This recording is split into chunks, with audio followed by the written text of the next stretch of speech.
Okay, we're going to do the stunning and dramatic conclusion to the Gospel of Matthew, starting with chapter 22 all the way through to the end, chapter 28. Here we go, 22. The parable of the wedding banquet. Once more, Jesus spoke to them in parables, saying, "The kingdom of heaven may be compared to a king who gave a wedding banquet for his son. He sent his slaves to call those who had been invited to the wedding banquet, but they would not come. Again, he sent other slaves, saying, 'Tell those who have been invited, look, I have prepared my dinner. My oxen and my fat calves have been slaughtered, and everything is ready. Come to the wedding banquet.' But they made light of it and went away, one to his farm, another to his business, while the rest seized his slaves, mistreated them, and killed them. The king was enraged. He sent his troops, destroyed those murderers, and burned their city. Then he said to his slaves, 'The wedding is ready, but those invited were not worthy. Go therefore into the main streets and invite everyone you find to the wedding banquet.' Those slaves went out into the streets and gathered all whom they found, both good and bad, so the wedding hall was filled with guests. But when the king came in to see the guests, he noticed a man there who was not wearing a wedding robe. And he said to him, 'Friend, how did you get in here without a wedding robe?' And he was speechless. Then the king said to the attendants, 'Bind him hand and foot and throw him into the outer darkness, where there will be weeping and gnashing of teeth. For many are called, but few are chosen.'" The question about paying taxes. Then the Pharisees went and plotted to entrap him in what he said. So they sent their disciples to him, along with the Herodians, saying, "Teacher, we know that you are sincere and teach the way of God in accordance with truth, and show deference to no one, for you do not regard people with partiality. Tell us then what you think. Is it lawful to pay taxes to the emperor or not?" But Jesus, aware of their malice, said, "Why are you putting me to the test, you hypocrites? Show me the coin used for the tax." And they brought him a denarius. Then he said to them, "Whose head is this, and whose title?" They answered, "The emperor's." Then he said to them, "Give therefore to the emperor the things that are the emperor's, and to God the things that are God's." When they heard this, they were amazed, and they left him and went away. The question about the resurrection. The same day some Sadducees came to him, saying, "There is no resurrection." And they asked him a question, saying, "Teacher, Moses said, if a man dies childless, his brother shall marry the widow and raise up children for his brother. Now there were 7 brothers among us. The first married and died childless, leaving the widow to his brother. The second did the same, so also the third down to the 7th. Last of all, the woman herself died. In the resurrection, then, whose wife of the 7 will she be? For all of them had married her." Jesus answered them, "You are wrong, because you know neither the scriptures nor the power of God. For in the resurrection they neither marry nor are given in marriage, but are like angels in heaven. And as for the resurrection of the dead, have you not read what was said to you by God? I am the God of Abraham, the God of Isaac, and the God of Jacob. He is God not of the dead, but of the living." And when the crowd heard it, they were astounded at his teaching. The greatest commandment. When the Pharisees heard that he had silenced the Sadducees, they gathered together, and one of them, a lawyer, asked him a question to test him. "Teacher, which commandment in the law is the greatest?" He said to him, "You shall love the Lord your God with all your heart and with all your soul and with all your mind. This is the greatest and first commandment. And a second is like it. You shall love your neighbor as yourself. On these 2 commandments hang all the law and the prophets." The question about David's son. Now, while the Pharisees were gathered together, Jesus asked them this question, "What do you think of the Messiah? Whose son is he?" They said to him, "The son of David." He said to them, "How is it then that David by the Spirit calls him Lord, saying, 'The Lord said to my Lord, sit at my right hand until I put your enemies under your feet'? If David thus calls him Lord, how can he be his son?" No one was able to give him an answer, nor from that day did anyone dare to ask him any more questions. Chapter 23, Jesus denounces scribes and Pharisees. Then Jesus said to the crowds and to his disciples, "The scribes and the Pharisees sit on Moses' seat. Therefore do whatever they teach you and follow it, but do not do as they do, for they do not practice what they teach. They tie up heavy burdens, hard to bear, and lay them on the shoulders of others, but they themselves are unwilling to lift a finger to move them. They do all their deeds to be seen by others, for they make their phylacteries broad and their fringes long. They love to have the place of honor at banquets and the best seats in the synagogues, and to be greeted with respect in the marketplaces, and to have people call them rabbi. But you are not to be called rabbi, for you have one teacher, and you are all students. And call no one your father on earth, for you have one Father, the one in heaven. Nor are you to be called instructors, for you have one instructor, the Messiah. The greatest among you will be your servant. All who exalt themselves will be humbled, and all who humble themselves will be exalted. But woe to you, scribes and Pharisees, hypocrites, for you lock people out of the kingdom of heaven. For you do not go in yourselves, and when others are going in, you stop them. Woe to you, scribes and Pharisees, hypocrites, for you cross sea and land to make a single convert, and you make the new convert twice as much a child of hell as yourselves. Woe to you, blind guides, who say, whoever swears by the sanctuary is bound by nothing, but whoever swears by the gold of the sanctuary is bound by the oath. You blind fools, for which is greater, the gold or the sanctuary that has made the gold sacred? And you say, whoever swears by the altar is bound by nothing, but whoever swears by the gift that is on the altar is bound by the oath. How blind you are! For which is greater, the gift or the altar that makes the gift sacred? So whoever swears by the altar swears by it and by everything on it. And whoever swears by the sanctuary swears by it and by the one who dwells in it. And whoever swears by heaven swears by the throne of God and by the one who is seated upon it. Woe to you, scribes and Pharisees, hypocrites, for you tithe mint, dill, and cumin, and have neglected the weightier matters of the law, justice and mercy and faith. It is these you ought to have practiced without neglecting the others. You blind guides, you strain out a gnat but swallow a camel. Woe to you, scribes and Pharisees, hypocrites, for you clean the outside of the cup of the plate, but inside they are full of greed and self-indulgence. You blind Pharisee, first clean the inside of the cup, so that the outside also may become clean. Woe to you, scribes and Pharisees, hypocrites, for you are like whitewashed tombs, which on the outside look beautiful, but inside they are full of the bones of the dead and of all kinds of filth. So you also on the outside look righteous to others, but inside you are full of hypocrisy and lawlessness. Woe to you, scribes and Pharisees, hypocrites, for you build the tombs of the prophets and decorate the graves of the righteous. And you say, if we had lived in the days of our ancestors, we would not have taken part with them in shedding the blood of the prophets. Thus you testify against yourselves that you are descendants of those who murdered the prophets. Fill up then the measure of your ancestors. You snakes, you brood of vipers, how can you escape being sentenced to hell? Therefore I send you prophets, sages, and scribes, some of whom you will kill and crucify, and some you will flog in your synagogues and pursue from town to town, so that upon you may come all the righteous blood shed on earth, from the blood of righteous Abel to the blood of Zacharias, son of Barachiah, whom you murdered between the sanctuary and the altar. Truly I tell you, all this will come upon this generation. The lament over Jerusalem. Jerusalem, Jerusalem, the city that kills the prophets and stones those who are sent to it. How often have I desired to gather your children together as a hen gathers her brood under her wings, and you were not willing. See, your house is left to you desolate. For I tell you, you will not see me again until you say, blessed is the one who comes in the name of the Lord. 24, chapter 24, the destruction of the temple foretold. As Jesus came out of the temple and was going away, his disciples came to point out to him the buildings of the temple. Then he asked them, you see all these, do you not? Truly, I tell you, not one stone will be left here upon another.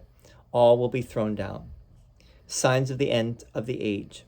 When he was sitting on the Mount of Olives, his disciples came to him privately, saying, tell us, when will this be, and what will be the sign of your coming and of the end of the age? Jesus answered them, beware that no one leads you astray. For many will come in my name, saying, I am the Messiah, and they will lead many astray. And you will hear of wars and rumors of wars. See that you are not alarmed, for this must take place, but the end is not yet. For nation will rise against nation, and kingdom against kingdom, and there will be famines and earthquakes in various places. All this is but the beginning of the birth pangs. Persecutions foretold. Then they will hand you over to be tortured, and we will put you to death, and you will be hated by all nations because of my name. Then many will fall away, and they will betray one another and hate one another. And many false prophets will arise and lead many astray. And because of the increase of lawlessness, the love of many will grow cold. But the one who endures to the end will be saved. And this good news of the kingdom will be proclaimed throughout the world as a testimony to all the nations, and then the end will come. The desolating sacrilege. So when you see the desolating sacrilege standing in the holy place, as was spoken of by the prophet Daniel, let the reader understand, then those in Judea must flee to the mountains. The one on the housetop must not go down to take what is in the house. The one in the field must not turn back to get a coat. Woe to those who are pregnant and to those who are nursing infants in those days. Pray that your flight may not be in winter or on a Sabbath, for at that time there will be great suffering, such as not been from the beginning of the world until now, no, and never will be. And if those days had not been cut short, no one would be saved. But for the sake of the elect, those days will be cut short. Then, if anyone says to you, look, here is the Messiah, or there he is, do not believe it. For false messiahs and false prophets will appear and produce great signs and omens to lead astray, if possible, even the elect. Take note, I have told you beforehand. So if they say to you, look, he is in the wilderness, do not go out. If they say, look, he is in the inner rooms, do not believe it. For as the lightning comes from the east and flashes as far as the west, so will the coming of the Son of Man. Wherever the corpse is, there the vultures will gather. The coming of the Son of Man. Immediately after the suffering of those days, the sun will be darkened. The sun will be darkened, and the moon will not give its light. The stars will fall from heaven, and the powers of heaven will be shaken. Then the sign of the Son of Man will appear in heaven, and then all the tribes of the earth will mourn, and they will see the Son of Man coming on the clouds of heaven with power and great glory. And he will send out his angels with a loud trumpet call, and they will gather his elect from the four winds, from one end of heaven to the other. The lesson of the fig tree. From the fig tree learn its lesson. As soon as its branch becomes tender and puts forth its leaves, you know that summer is near. So also, when you see all these things, you know that he is near at the very gates. Truly I tell you, this generation will not pass away until all those things have taken place. Heaven and earth will pass away, but my words will not pass away. The necessity for watchfulness. But about this day and hour no one knows, neither the angels of heaven nor the Son, but only the Father. For as the days of Noah were, so will be the coming of the Son of Man. For as in those days before the flood, they were eating and drinking, marrying and giving in marriage, until the day Noah entered the ark. And they knew nothing until the flood came and swept them all away. So too will be the coming of the Son of Man. Then two will be in the field, one will be taken, and one will be left. Two women will be grinding meal together, one will be taken, and one will be left. Keep awake, therefore, for you do not know on what day your Lord is coming. But understand this, if the owner of the house had known in what part of the night the thief was coming, he would have stayed awake and would not have let his house be broken into. Therefore you also must be ready, for the Son of Man is coming at an unexpected hour. The faithful or the unfaithful slave. Who then is the faithful and wise slave whom his master has put in charge of his household to give the other slaves their allowance of food at the proper time? Blessed is the slave whom his master will find at work when he arrives. Truly I tell you, he will put that one in charge of all his possessions. But if that wicked slave says to himself, my master is delayed, and he begins to beat his fellow slaves and eats and drinks with drunkards, the master of that slave will come on a day when he does not expect him, and at an hour that he does not know. He will cut him in pieces and put him with the hypocrites, where there will be weeping and gnashing of teeth. Chapter 25, the parable of the 10 bridesmaids. Then the kingdom of heaven will be like this. 10 bridesmaids took their lamps and went to meet the the bridegroom. 5 of them were foolish, and 5 were wise. When the foolish took their lamps, they took no oil with them, but the wise took flasks of oil with their lamps. As the bridegroom was delayed, all of them became drowsy and slept. But at midnight there was a shout, 'Look, here's the bridegroom. Come out to meet him.' Then all those bridesmaids got up and trimmed their lamps. The foolish said to the wise, 'Give us some of your oil, for our lamps are going out.' But the wise replied, 'No, there will not be enough for you and for us. You had better go to the dealers and buy some for yourselves.' And while they went to buy it, the bridegroom came, and those who were ready went with him into the wedding banquet, and the door was shut. Later the other bridesmaids came also, saying, 'Lord, Lord, open to us.' But he replied, 'Truly I tell you, I do not know you. Keep awake, therefore, for you know neither the day nor the hour.'" The parable of the talents. "For it is if a man going on a journey summoned his slaves and entrusted his property to them. To one he gave 5 talents, to another 2, to another 1, to each according to his ability. Then he went away. The one who had received the 5 talents went off at once and traded with them and made 5 more talents. In the same way, the one who had the 2 talents made 2 more talents. But the one who had received the 1 talent went off and dug a hole in the ground and hid his master's money. After a long time, the master of those slaves came and settled accounts with them. Then the one who had received the 5 talents came forward, bringing 5 more talents, saying, 'Master, you handed over to me 5 talents. See, I have made 5 more talents.' His master said to him, 'Well done, good and trustworthy slave. You have been trustworthy in a few things. I will put you in charge of many things. Enter into the joy of your master.' And the one with 2 talents also came forward, saying, 'Master, you handed over to me 2 talents. See, I have made 2 more talents.' His master said to him, 'Well done, good and trustworthy slave. You have been trustworthy in a few things. I will put you in charge of many things. Enter into the joy of your master.' Then the one who had received the 1 talent also came forward, saying, 'Master, I knew that you were a harsh man, reaping where you did not sow and gathering where you did not scatter seed. So I was afraid, and I went and hid your talent in the ground. Here you have what is yours.' But his master replied, 'You wicked and lazy slave. You knew, did you, that I reap where I did not sow and gather where I did not scatter? Then you ought to have invested my money with the bankers, and on my return I would have received what was my own with interest. So take the talent from him and give it to the one with the 10 talents. For to all those who have, more will be given, and they will have an abundance. But from those who have nothing, even what they have will be taken away. As for this worthless slave, throw him into the outer darkness, where there will be weeping and gnashing of teeth." The judgment of the nations. "When the Son of Man comes in his glory and all the angels with him, then he will sit on the throne of his glory. All the nations will be gathered before him, and he will separate people one from another, as a shepherd separates the sheep from the goats. And he will put the sheep at his right hand and the goats at the left. Then the king will say to those at his right hand, 'Come, you that are blessed by my Father, inherit the kingdom prepared for you from the foundation of the world. For I was hungry, and you gave me food. I was thirsty, and you gave me something to drink. I was a stranger, and you welcomed me. I was naked, and you gave me clothing. I was sick, and you took care of me. I was in prison, and you visited me.'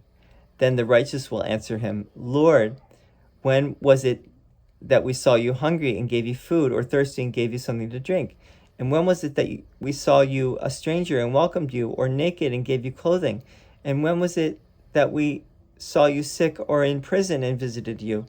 And the king will answer them, 'Truly I tell you, just as you did it to one of the least of these who are the members of my family, you did it to me.' Then he will say to those at his left hand, 'You that are accursed, depart from me into the eternal fire prepared for the devil and his angels. For I was hungry, and you gave me food. You gave me no food. I was thirsty, and you gave me nothing to drink. I was a stranger, and you did not welcome me, naked, and you did not give me clothing, sick and in prison, and you did not visit me.' Then they will also answer, 'Lord, when was it that we saw you hungry or thirsty or a stranger or naked or sick or in prison and did not take care of you? Then he will answer them, truly I tell you, just as you did not do it to one of the least of these, you did not do it to me. And these will go away into eternal punishment, but the righteous into eternal life. 26, the plot to kill Jesus. Then when Jesus had finished saying all these things, he said to his disciples, you know that after 2 days the Passover is coming, and the Son of Man will be handed over to be crucified.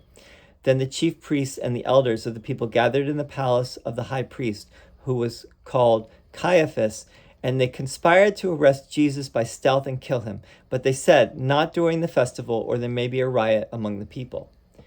The anointing at Bethany. Now, while Jesus was at Bethany in the house of Simon the leper, a woman came to him with an alabaster jar of very costly ointment, and she poured it on his head as he sat at the table. But when the disciples saw it, they were angry and said, why this waste? For this ointment could have been sold for a large sum and the money given to the poor. But Jesus, aware of this, said to them, why do you trouble the woman? She has performed a good service for me. For you always have the poor with you, but you will not always have me. By pouring this ointment on my body, she has prepared me for burial. Truly, I tell you, wherever this good news is proclaimed in the whole world, what she has done will be told in remembrance of her. Judas agrees to betray Jesus. Then one of the 12, who was called Judas Iscariot, went to the chief priests and said, what will you give me if I betray him to you? They paid him 30 pieces of silver, and from that moment he began to look for an opportunity to betray him.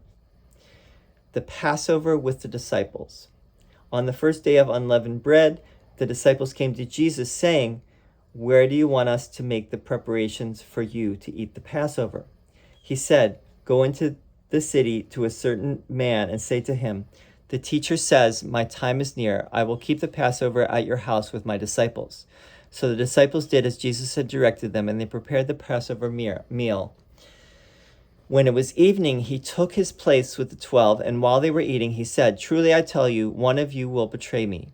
And they became greatly distressed and began to say to him one after another, surely not I, Lord. He answered, the one who has dipped his hand into the bowl with me will betray me. The Son of Man goes as it is written of him, but woe to that one by whom the Son of Man is betrayed. It would have been better for that one not to have been born. Judas, who betrayed him, said, surely not I, Rabbi. He replied, you have said so. The institution of the Lord's Supper. While they were eating, Jesus took a loaf of bread, and after blessing it, he broke it, gave it to the disciples, and said, take, eat, this is my body. Then he took a cup, and after giving thanks, he gave it to them, saying, drink from it, all of you, for this is my blood of the covenant, which is poured out for many for the forgiveness of sins. I tell you, I will never again drink of this fruit of the vine until that day when I drink it new with you in my Father's kingdom. When they had sung the hymn, they went out to the Mount of Olives.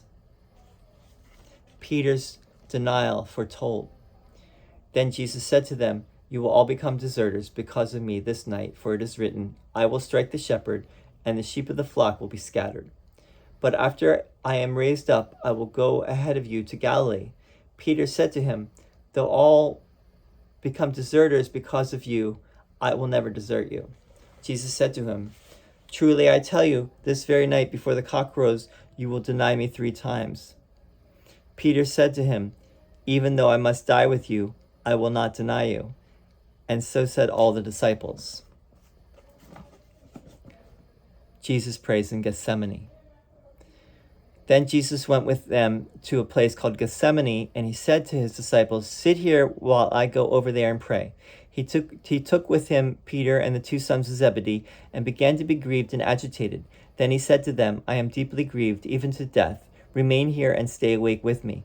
And going a little farther, he threw himself on the ground and prayed, my Father, if it is possible to let this cup pass from me, yet not what I want, but what you want. Then he came to the disciples and found them sleeping. And he said to Peter, "So could you not stay awake with me 1 hour? Stay awake and pray that you may not come into the time of trial. The spirit indeed is willing, but the flesh is weak." Again he went away for the second time and prayed, "My Father, if this cannot pass unless I drink it, your will be done." Again he came and found them sleeping, for their eyes were heavy.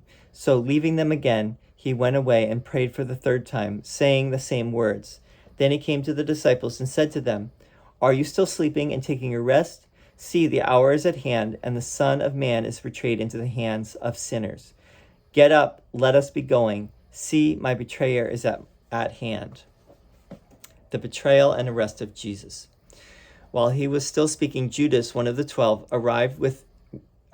With him was a large crowd with swords and clubs from the chief priests and the elders of the people. Now the betrayer had given them a sign, saying, "The one I will kiss is the man. Arrest him." At once he came up to Jesus and said, "Greetings, Rabbi," and kissed him. Jesus said to him, "Friend, do what you are here to do." Then they came and laid hands on Jesus and arrested him. Suddenly, one of those with Jesus put his hand on his sword, drew it, and struck the slave of the high priest, cutting off his ear. Then Jesus said to him, "Put your sword back into its place, for all who take the sword will perish by the sword. Do you think that I cannot appeal to my Father, and he will at once send me more than 12 legions of angels? But how then would the scriptures be fulfilled, which say it must happen in this way?" At that hour, Jesus said to the crowds, "Have you come out with swords and clubs to arrest me as though I were a bandit? Day after day I sat in the temple teaching, and you did not arrest me. But all this has taken place so that the scriptures of the prophets may be fulfilled." Then all the disciples deserted him and fled. Jesus before the high priest. Those who had arrested Jesus took him to Caiaphas, the high priest, in whose house the scribes and elders had gathered. But Peter was following him at a distance, as far as the courtyard of the high priest, and going inside, he sat with the guards in order to see how this would end. Now the chief priests and the whole council were looking for false testimony against Jesus, so that they might put him to death. But they found none, though many false witnesses came forward. At last, 2 came forward and said, "This fellow said, 'I am able to destroy the temple of God and to build it in 3 days.'" The high priest stood up and said, "Have you no answer? What is it that they testify against you?" But Jesus was silent. Then the high priest said to him, "I put you under oath before the living God. Tell us if you are the Messiah, the Son of God." Jesus said to him, "You have said so.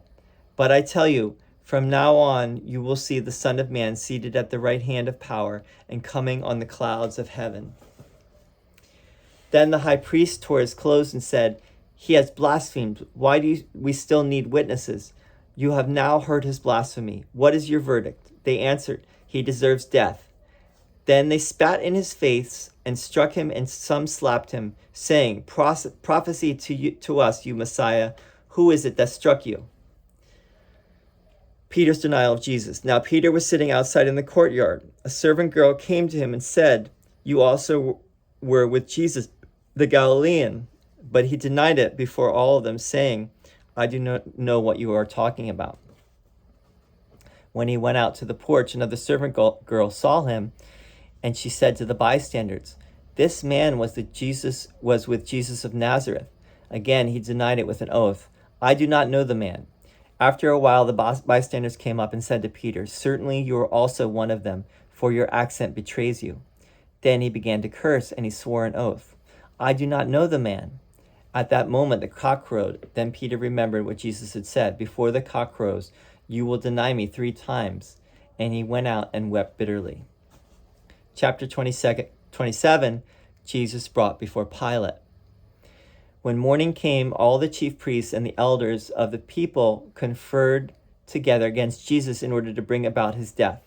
They bound him, led him away, and handed him over to Pilate the governor. The suicide of Judas. When Judas, his betrayer, saw that Jesus was condemned, he repented and brought back the 30 pieces of silver to the chief priests and the elders. He said, "I have sinned by betraying innocent blood." But they said, "What is that to us? See to it yourself." Throwing down the pieces of silver in the temple, he departed, and he went and hanged himself. But the chief priests, taking the pieces of silver, said, "It is not lawful to put them into the treasury, since they are blood money." After conferring together, they used them to buy the potter's field as a place to bury foreigners. For this reason, that field has been called the field of blood to this day. Then was fulfilled what had been spoken through the prophet Jeremiah. And they took the 30 pieces of silver, the price of the one on whom a price had been set, on whom some of the people of Israel had set a price, and they gave them for the potter's field, as the Lord commanded me. Pilate questions Jesus. Now Jesus stood before the governor, and the governor asked him, "Are you the king of the Jews?" Jesus said, "You say so." But when he was accused by the chief priests and elders, he did not answer. Then Pilate said to him, "Do you not hear how many accusations they make against you?" But he gave him no answer, not even to a single charge, so that the governor was greatly amazed. Barabbas or Jesus? Now at the festival, the governor was accustomed to release a prisoner for the crowd, anyone whom they wanted. At that time, they had a notorious prisoner called Jesus Barabbas. So after they had gathered, Pilate said to them, "Whom do you want me to release for you, Jesus Barabbas or Jesus who is called the Messiah?" For he realized that it was out of jealousy that they had handed him over. While he was sitting on the judgment seat, his wife sent word to him, "Have nothing to do with that innocent man, for today I have suffered a great deal because of a dream about him." Now the chief priests and the elders persuaded the crowds to ask for Barabbas and to have Jesus killed. The governor again said to them, "Which of the two do you want me to release for you?" And they said, "Barabbas." Pilate said to them, "Then what should I do with Jesus who is called the Messiah?" All of them said, "Let him be crucified." Then he asked, "Why? What evil has he done?" But they shouted all the more, "Let him be crucified." Pilate hands Jesus over to be crucified. So when Pilate saw that he could do nothing, but rather that a riot was beginning, he took some water and washed his hands before the crowd, saying, "I am innocent of this man's blood. See to it yourselves." Then the people as a whole answered, "His blood be on us and on our children."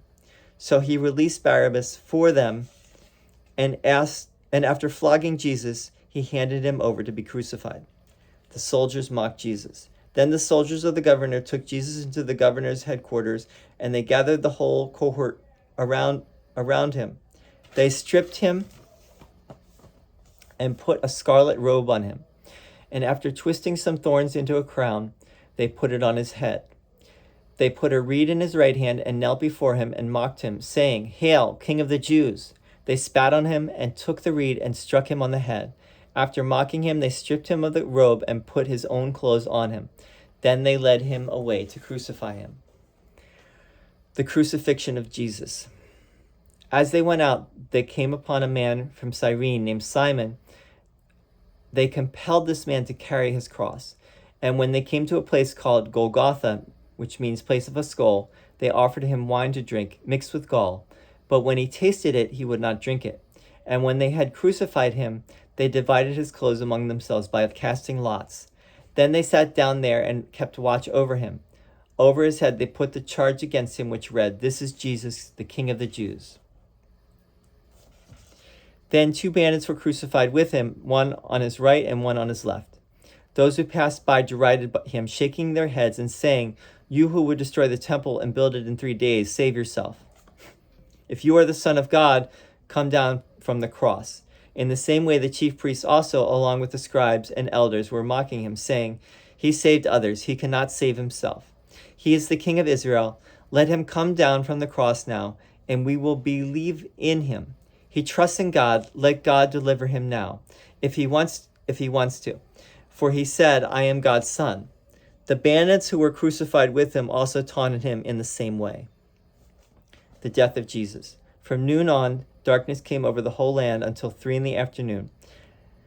And about 3 o'clock, Jesus cried with a loud voice, "Eli, Eli, lama sabachthani?" That is, my God, why have you forsaken me?" When some of the bystanders heard it, they said, "This man is calling for Elijah." At once one of them ran and got a sponge, filled it with sour wine, put it on a stick, and gave it to him to drink. But the others said, "Wait, let us see whether Elijah will come to save him." Then Jesus cried and said with a loud voice and cried again with a loud voice and breathed his last. At that moment, the curtain of the temple was torn in two from top to bottom. The earth shook and the rocks were split. The tombs also were opened, and many bodies of the saints who had fallen asleep were raised. After his resurrection, they came out of the tombs and entered the holy city and appeared to many. Now, when the centurion and those with him who were keeping watch over Jesus saw the earthquake and what took place, they were terrified and said, "Truly, this man was God's son." Many women were also there, looking on from a distance. They had followed Jesus from Galilee and provided for him. Among them were Mary Magdalene and Mary the mother of James and Joseph and the mother of the sons of Zebedee. The burial of Jesus.